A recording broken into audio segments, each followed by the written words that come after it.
making sure to be a difficult kill, that's when it really matters in these games.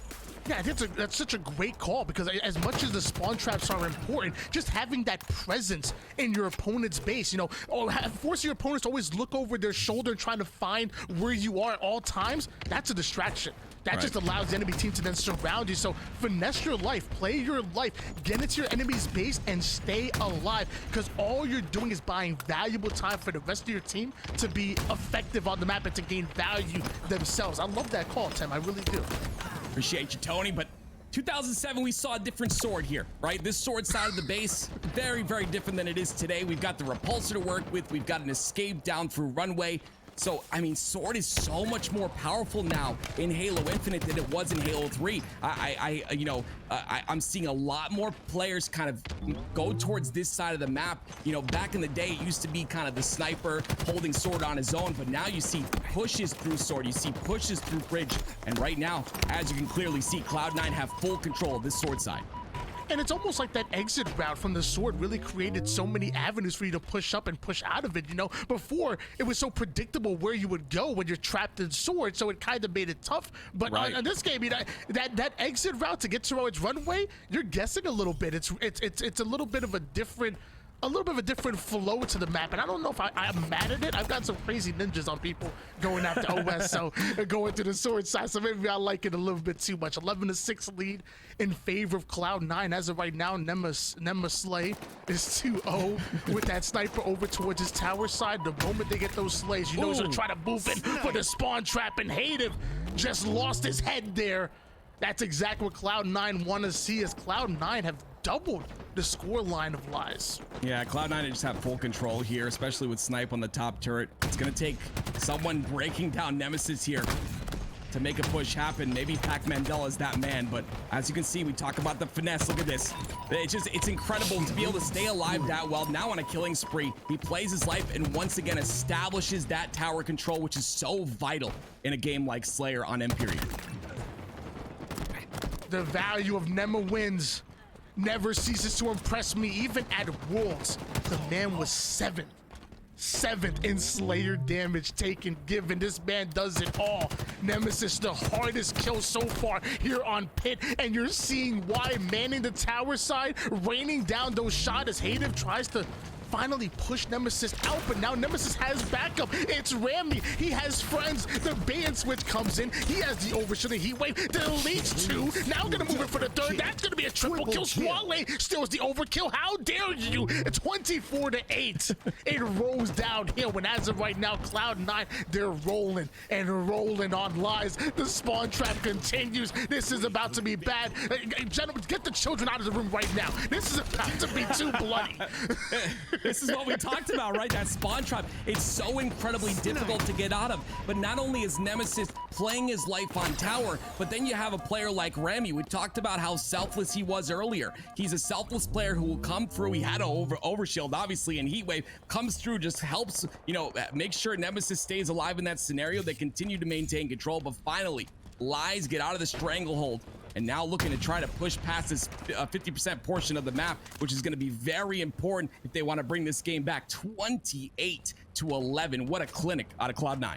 I mean, they might have gotten out of the stranglehold, gotten out of submission, but as of right now, Cloud9 still got the full mount. They're still on top of them, raining down elbows. The strikes are coming in. Pac Mandela being held down for sure. The man's 1-9 right now. It's really tough for Lies, because when on a map like Pit Slayer, it's not a map you gain momentum. It's the worst game too if you're down 0-1, because it's a map that the better slaying team is just going to run over you and have their way, and that's exactly what you're seeing out of Cloud9. If I'm Lies, it's tough, because it's going to continue to be like this all game long. Let's be honest with you. And going into game 3, I hope their mental isn't chalked. I hope they're not defeated, because that's what Pyrian Slayer does to you.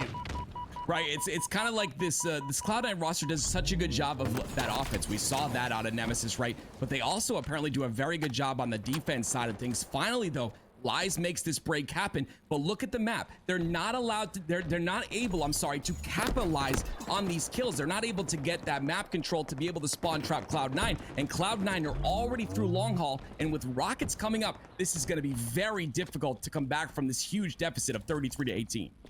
Both overshield and rockets coming up. It looks like the overshield gonna be swallowed up here by Lies. That's gonna be good for them, trying to save it for a bit to the right moment. And even when you get the overshield, even when you get the kill, somehow Cloud9 and Triton still make an amazing play. Sticks him twice, gets rid of that overshield real quick. Dark Matter gonna try to sneak in and take down the rest of the players that are sneaking in onto the sword side, but that overshield only netting you 1 kill.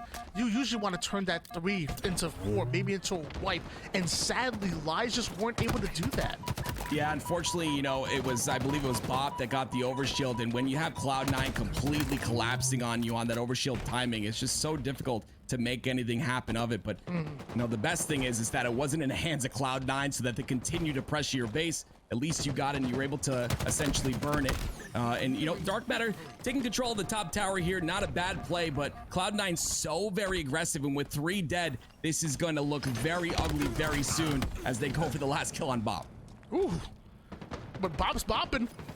He bops right there. Big kill by him. Nemesis, though, finally going to slow him down a little bit with that EMP, the plasma pistol, the ultimate neutralizer, the ultimate way to slow your opponent down. Cloud9 getting into a bit more of a defensive stance. They're now 8 kills away. Excuse me, 7. I misspoke. 7 kills away from taking this game. Double snipered up.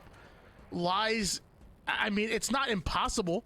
You know, it's certainly not probable right now. Right. I mean, if anything, they might end up getting staked in this situation. And look at Rami. The only player not signed is 19-6 with 6 assists. Like that's absolutely ridiculous. Hold on to that tower side as Qualifier takes off somebody's head on the long haul. That is ridiculous. God bless. I absolutely give him the contract.